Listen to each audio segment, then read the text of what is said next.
There we go. Technical difficulties, but we got it taken care of.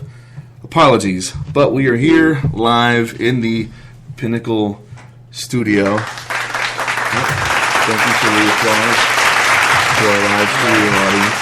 We are in front of a live studio audience today. Yes, we are actually today, so welcome to our audience. Questions and applause and laugh breaks are accepted. Hold your questions to the end, please. So, today we are actually going to be talking about a couple of different things, which may or may not be normal. I think we kind of jump all over the place, but we actually have it set up to where we are going to be talking about a couple things. But again, this is what, 2 weeks have gone by? 2 or 3. 2 or 3, yeah. So if you haven't forgotten, we are here for you as a tool to help you become more of a educated person when it comes to utilizing the gym. And we've a lot of times talked mainly about more or less basic concepts, but I think today we're going to get into a couple of more advanced type things. Yeah, I think that's right. One thing that we sometimes fail to mention, I think, is that people can actually go back to the website and listen to the other episodes. So if they want to, get up to speed or whatever, a lot of the beginning episodes go over the, what to wear to the gym, what kind of exercises to do, how many times a week to work out. All these kind of things that somebody that's just kind of getting started may want to know. And so if they want to go and listen to those, they're free to listen to.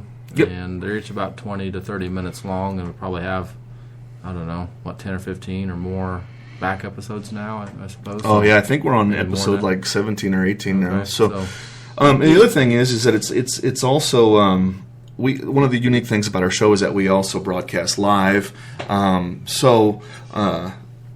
With that said, if you follow the link that one of us may have posted to the Spreaker website, if you're on that website on your computer or on your phone or wherever, there is a little chat option. So if we say something that you have a question about, or if you have a question in general, or if you completely disagree with what we're saying, we'd love to hear from you. So go ahead and click that little chat button. I believe, we're also on iTunes, right? Yep, we're on iTunes, iHeartRadio, various other mediums, Tumblr, I believe.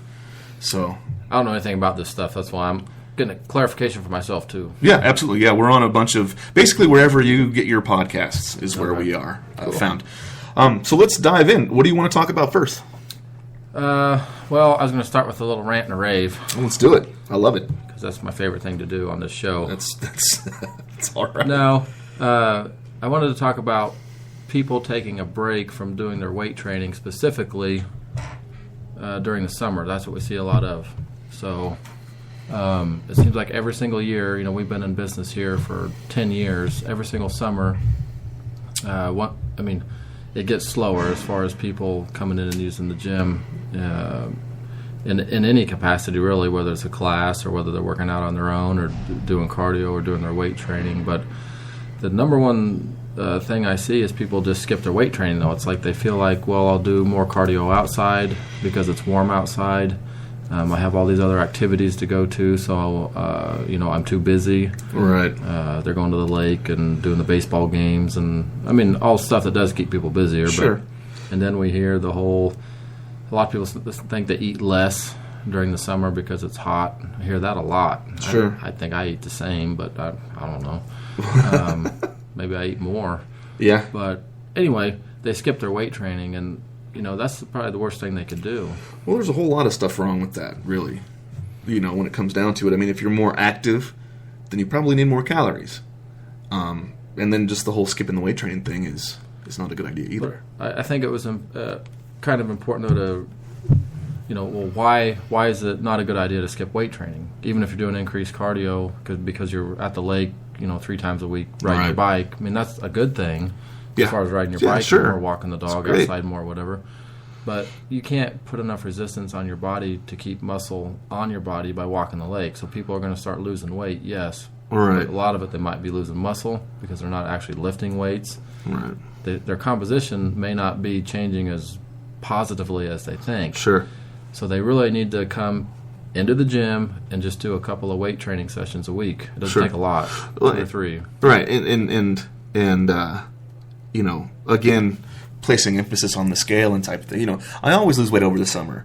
Well, if you're not weight training, if you're not maintaining, or even on a maintenance program for your resistance training and your lean muscle tissue, of course you're losing weight because you're losing muscle, right? And that's where the body composition comes in. You're gaining body fat. Right. Other thing that can lead to, as far as taking 2 or 3 months off, 4 months off, because it's summertime, Sure. is then it makes it more difficult to get back into your routine later in the year. And a lot of people, that 2 or 3 months turns into, sometimes years. Sure, because yeah. they just don't go back. They kind of fall off the horse and they just never get back on. Sure. And it's just a lot easier to stay engaged when you just never stop. And it doesn't mean you have to do maybe as much as you're doing in the winter time when it's colder and you don't want to be outside, so you're just kind of forced into the gym. Right. But that's the thing. 2 or 3 times a week, maybe 20 minutes each time is enough to, if you're doing it right, to get the benefit from it. Well, and just to kind of go back with what we were talking about last week, or the last show, is that I think that with your increased amount of time off, you also, the propensity for getting an injury, assuming that's what we talked about we talked about it 1 or 2 shows ago. I got to get my dictionary out. I don't know what propensity means. So I think it means something like you're looking to get hurt, and you're in the right place if you've taken that much time off, because your body's not acclimated. It's not used to the pounding, or I don't want to say pounding. I don't want to scare anybody, but it's not used to the work output. And then, guess what? You have to take more time off. But again, like we established already, having a little time off here and there isn't bad for your body at all.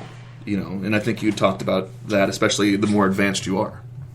Yeah, that's true. But again, most of this is, 3 or 4 months might be a little extreme, even for unless you have an injury. What would you say is an acceptable?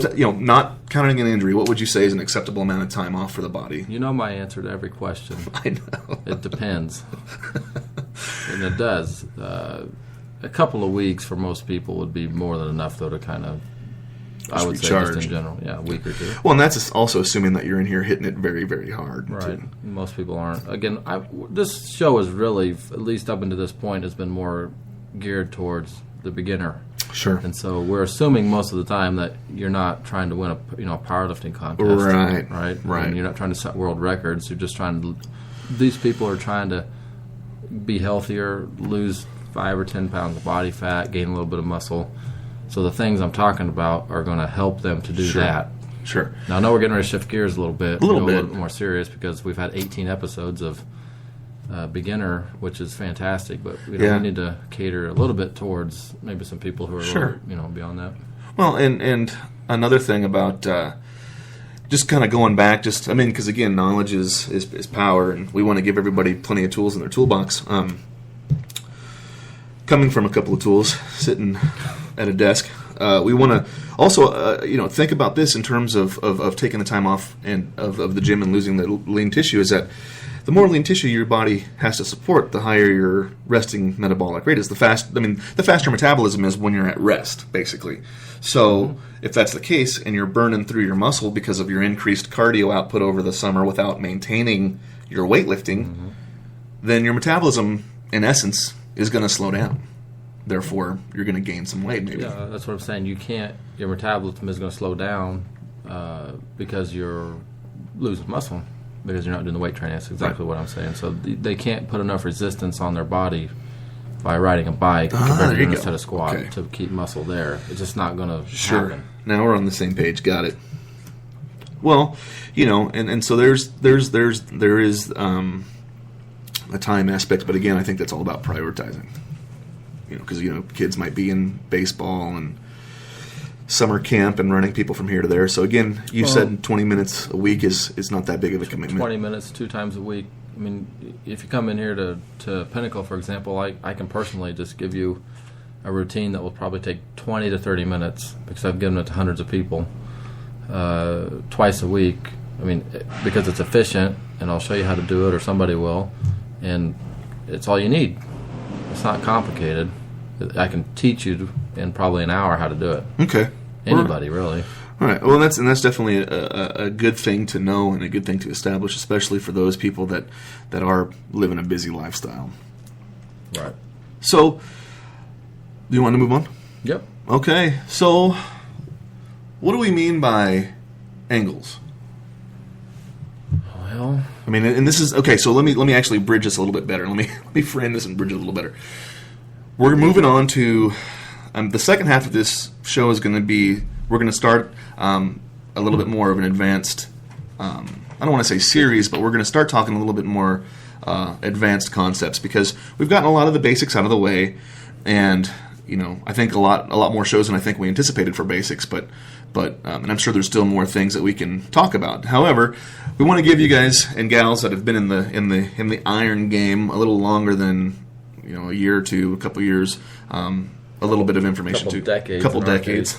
Yeah, a little bit to listen to because this stuff might be boring. You might have learned something, you might not have, but we want to give you guys something that's a little bit more advanced. And for those of you that are looking to maybe step up your game a little bit, we're going to start giving you guys some more knowledge starting this show. And there's several baseline, foundational things that we can talk about, but I think we're going to talk a little bit about angles today. And what do we mean by angles? Just a broad definition. Well, when I think about an angle, as far as regarding weight training, I usually think about it for a couple different body parts. You can apply different angles on a movement to just probably about anything, really. But I usually think about it, number one, when you're doing a chest workout, angles can be pretty important. And really, there's things you can do on back where the angle is kind of important. Actually, it's really important to target a certain area of your back. So, go ahead and can you break that down? Well, most people are familiar with when you're doing your chest workout, you have a flat movement, like with either a barbell press or a dumbbell fly or a machine, and then of course you have an incline movement and a decline movement, and then anywhere in between. Sure. So there's all sorts of, you can go up to, a 45-degree angle, clear down to a shallow angle to being flat. Mm-hmm. I found that probably, honestly, one of the best angles that hardly anybody ever uses is a real shallow incline when they're doing like a barbell press or a Smith machine press or something like that. Sometimes it's hard to set it up on even with an adjustable bench because it's too high even on the first setting. So like real shallow, 10 or 15 degrees, I think activates your upper chest a little more efficiently sometimes than like more traditional incline press, where most people are probably closer to 30 or 45 degrees. You know what I'm saying? Sure. I mean, if that makes sense.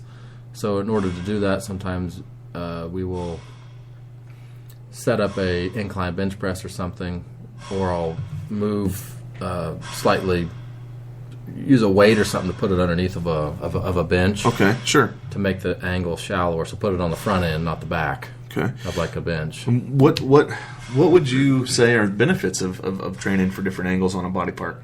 Well, it just allows you to stimulate it a little bit differently and maybe activate it a little differently. Kind of target a certain area to an extent. I mean, if your chest is, when you're doing a press, I think if it contracts, top to bottom. But you can feel a difference if you change the angle. You honestly can. You can kind of target, you say, if you're doing an incline press, usually you will get a little more upper chest activated. If you're doing a decline, you get a little more decline